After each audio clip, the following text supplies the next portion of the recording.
You evaluate your life. Look at your own self and say, what is the difference? Where were you yesterday? What are the changes that you have made? What are the progress that you have made? Have you been learning and not taking action? Then you need to stop learning and start taking action on the things that you have already learned. Just this morning, I've been able to make $11,100 plus trading the stock market. And by God's grace, I've been able to build multiple streams on the online space. So in this video, I want to share with you 8 things that I quit doing in order for me to be able to grow a life of purpose, to build the life I want, to build the kind of life that God wants for me. The first thing that I stopped doing was chasing money. Instead, I started chasing purpose. When it comes to purpose, I actually realized what the Bible says, that seek ye first the kingdom of God and his righteousness, and every other thing shall be added unto you. When I moved to the United States, I was an F1 student. From there, I had to pursue different things. I worked as a data analyst, then I worked as a DevOps engineer. And through it all, I realized that I was not having time for myself. I was not having time for my family. I was not having time for my children, because I was always thinking, how can I grow? How can I make more money? You know, for those who are here in the West, you begin to see that there is so much bills that you have to pay, the house rent and all of this. And in order for you to be able to meet up, you have to actually put in the work. So I used to work about 60 hours in a week, and I was not having time for my family. But as God will have his way, he began to open my eyes to the reality that why am I pursuing these things? I realized that even though I was having a 6-figure job, I was living an unfulfilled life. And because of that, I began to ask God, what actually did you create me to be able to achieve? Why did you bring me into this world? And I began to see that every time when I talk with people, when I counsel people, I began to find so much fulfillment. So I began to realize that I had so much passion in helping people. I started by helping people by sharing the things I was learning, sharing my trading journey, sharing the things I was learning on how to make money on the online space. And by God's grace, I've been able to help thousands of people. And by so doing, I find fulfillment, and by so doing, I'm able to be available for my children. I'm able to work on my own terms. Even though sometimes I have so much work, but I now work on my own terms. I now feel fulfilled with the things I'm doing. I now feel fulfilled that I'm helping other people to be able to transform their lives. So what am I saying? The first thing that I quit doing was to quit chasing money and instead to start chasing purpose. So when you stop chasing money and start chasing purpose, you begin to find fulfillment in life. The second thing that I quit doing was to stop complaining and stop blaming people for my circumstances. When I decided to start taking ownership of the things that I was going through, things actually changed. So what do I mean by this? For example, when I moved to the United States, I was in class. Because of my visa status, I was not able to walk out of campus. But everybody who was in my class, they had jobs. I had principals in my class. I had people who were bankers. I had people who were professors. You know, even though we were in the same class, but all of them had jobs. I began to blame my circumstances. I said, if I was in my country, I would have done this. I was already a banker. I had already done accountancy. But now this is me. The education that I brought from my country had no value. And guess what? I began to blame the system. But when my mind switched, I began to see the opportunities. And I said to myself, there are many other people out of this country who are struggling to come into this country. I began to ask myself, how can I complain when other people are struggling to get visa to come into this country? I stopped blaming the system. I had said so many times that what kind of system is this? How can I come to a place and I have these degrees and I'm not able to work? But when I stopped blaming the system, I began to see opportunities. I started telling myself, what can I learn to be able to change my circumstance? And that is how I found myself learning statistics. That is how I found myself learning DevOps. I began to find the opportunities that I did not see before. Let me give you an example. 2 days ago, I was talking with a friend who went late for her interview. And I was asking her, how can you go late for an interview? And she began to tell me every reason, everything that made her to go late for her interview. And I said, really? So let's just call her CV. And I said, CV, how can you blame everyone else except for yourself? Then, if you keep doing that, there is no way you are going to change. Why didn't you leave earlier? If that was the situation, you already know that there is traffic in this area. Why didn't you leave 2 hours before your appointment? Why didn't you leave earlier? And so that is how life is. we tend to blame our circumstances. And guess what? I came to realize that when you keep blaming others, you keep blaming circumstances, you are giving away your power. When you keep complaining, there is no way for you to be able to evolve. Instead of me sitting down and complain about my visa status, I decided to start learning. I decided to learn data analysis. I decided to learn DevOps. I decided to learn skills that I could use when my status changed. There is no way you can elevate from the place of blame. When you start taking responsibilities over your situation, it doesn't just make life easier, but it makes life stronger because you take authority over every step. You take authority over everything that you do. I used to blame the system. I used to blame my circumstances. I used to blame everything around me. And I realized that when I blame those things, and then I'm even blaming God because I'm saying, God, you have not given me anything. But the Bible makes us to understand that what is that in your hand? I can use it. When you start seeing the small opportunities that are in front of you, you take advantage of those opportunities, God is going to bless it. God is going to open more doors as you begin to see the opportunities that are ahead of you.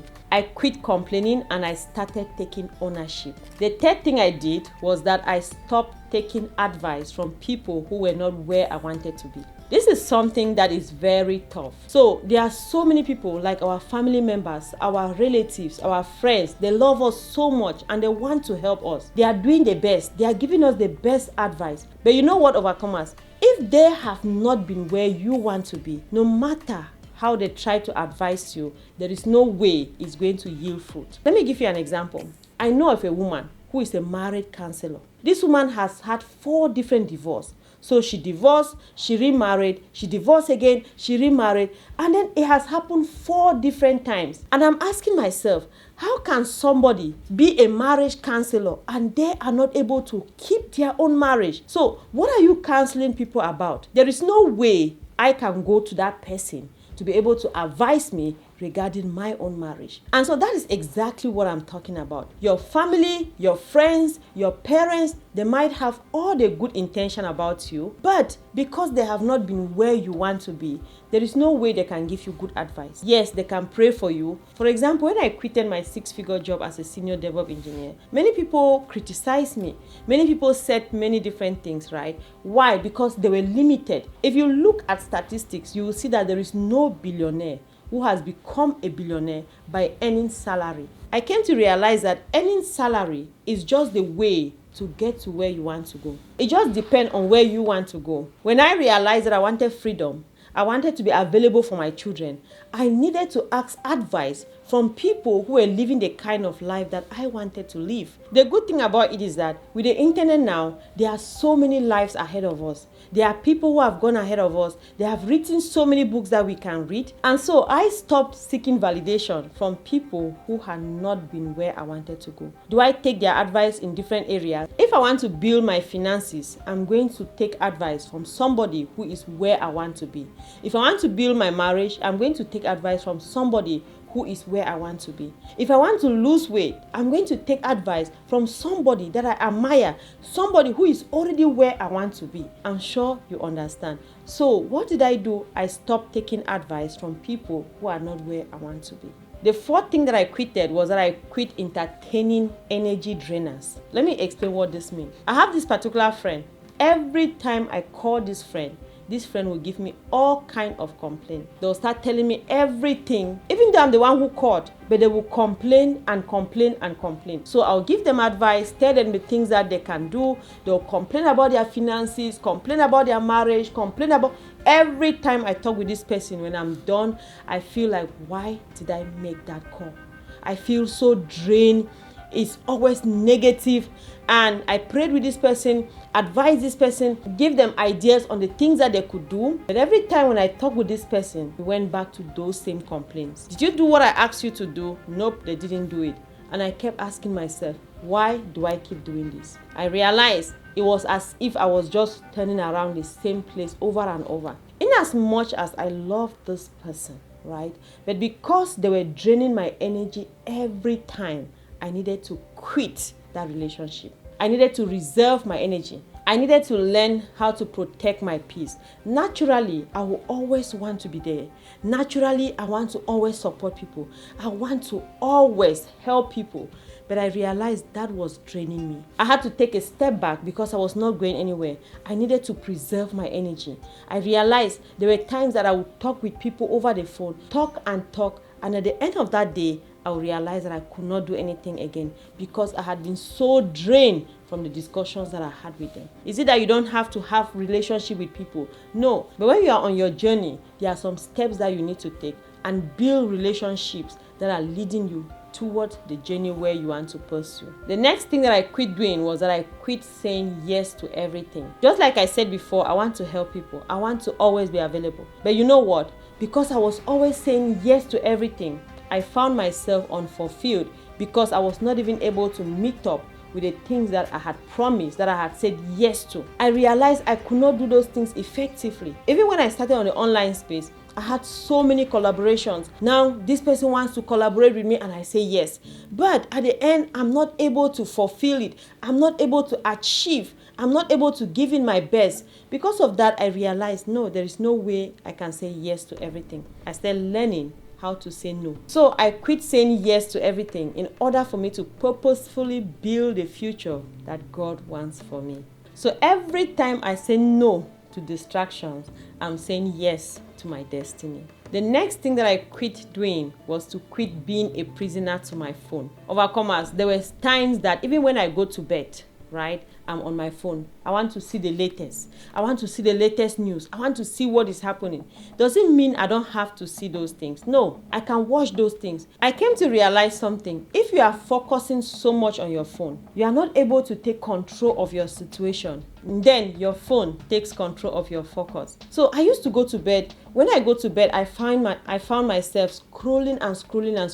And after that, I'll just realize, I said, okay, I'll be like, let me take 5 minutes to look at something. And then I end up taking 30 minutes, 1 hour. I realized that this phone that is supposed to be a tool to me has become a trap. So now I use my phone as a tool to create and not just for consumption. So now I use my phone to create. I use my phone to even look at the charts in the market, right? I use my phone now as a tool. So when I shifted my mindset from consuming from my phone to using it as a tool, and I stay using my phone in my process to building wealth. So overcomers, I want to encourage you to replace your scrolling with structure. Intentionally decide the things that you want to scroll on your phone and intentionally decide the things that you want to do. You know, when you intentionally decide on those things, you are going to be able to use your phone as a structural tool for your growth. And if you are struggling with it, put it off. Turn it off. You don't need to respond to every notification. You know, at the end of the day, you can decide that at the end of the day, you can now respond to every message that you had.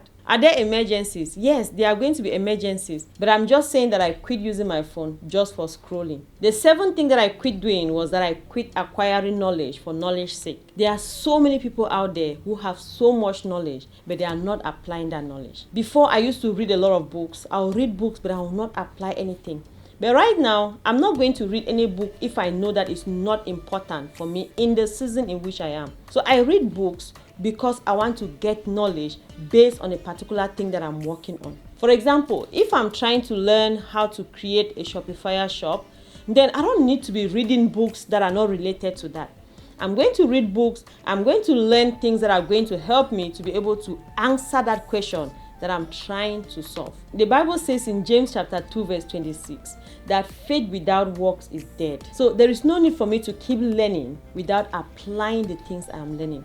When I quit doing that, overcomers, it became a big breakthrough for me. So the eighth thing that I quit doing that helped to transform my life was that I quit comparing my journey with others. This on its own has brought me so much peace because I know I'm on my own journey. There are no two people on earth. God brought me into this world for a specific purpose. When I stopped comparing my journey with others, I become fulfilled. I become happy with the stage at which I am. I can only compare my today with my yesterday. Where was I yesterday? If I look today, have I improved? Have I changed? Am I still at the same place?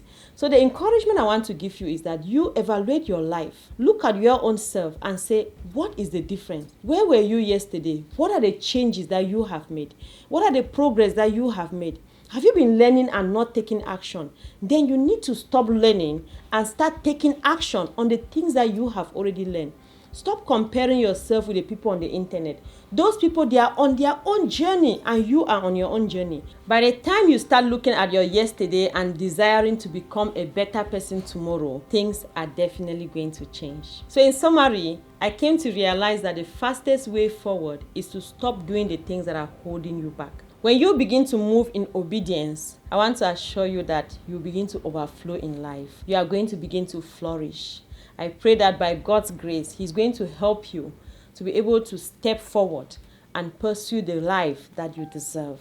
To let me know that you watched this video up to the end, I want you to go ahead and put in the comment section that I am created for impact. So go ahead and watch this next video that is talking about the different seasons in which we are, and I'm going to see you in that video. Even now, when time has passed, I owe you all. 'Cause I cannot bring myself to try. And even now, when we are old, stay in my heart. 'Cause I wanna know how to